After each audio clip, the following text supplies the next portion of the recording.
সম্পূরক বৃত্তি ও জগন্নাথ বিশ্ববিদ্যালয়ের কেন্দ্রীয় ছাত্র সংসদ নির্বাচনের রূপরেখা ঘোষণা সহ ৩ দফা দাবিতে প্রায় ২৪ ঘন্টারও বেশি সময় ধরে অনশন চালিয়ে যাচ্ছে জগন্নাথ বিশ্ববিদ্যালয়ের আন্দোলনরত ৫ শিক্ষার্থী। সেই সঙ্গে এবার অনশনকারীদের সাথে যোগ দিয়ে উপাচার্য সহ পুরো বিশ্ববিদ্যালয় প্রশাসনের পদত্যাগের দাবিতে বিক্ষোভ করছে শিক্ষার্থীরা। ১৭ সেপ্টেম্বর বুধবার দুপুর 12:30টায় বিশ্ববিদ্যালয়ের ভাষা শহীদ রফিক ভবনের নিচে এই বিক্ষোভ করেন আন্দোলনকারী শিক্ষার্থীরা।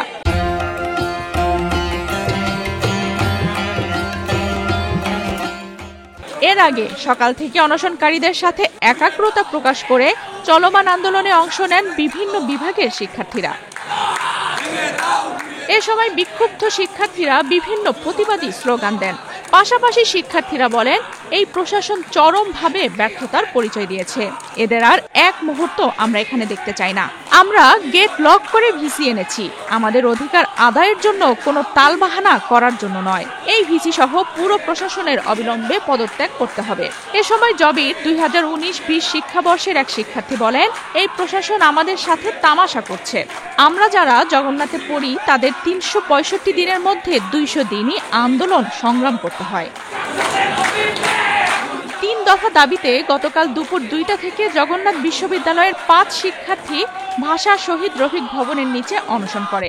তারা হলেন বিশ্ববিদ্যালয়ের 2017-18 শিক্ষাবর্ষের বোটানি বিভাগের AKM রাকিব, 2019-20 শিক্ষাবর্ষের ম্যানেজমেন্ট স্টাডিজ বিভাগের ফয়সাল মুরাদ, 2020-21 শিক্ষাবর্ষের ম্যানেজমেন্ট স্টাডিজ বিভাগের ফেরদৌস শেখ ও একই শিক্ষাবর্ষের ইতিহাসের শাহিন মিয়া এবং 2022-23 শিক্ষাবর্ষের ইসলামের ইতিহাস ও সংস্কৃতি বিভাগের অপু মুন্সি।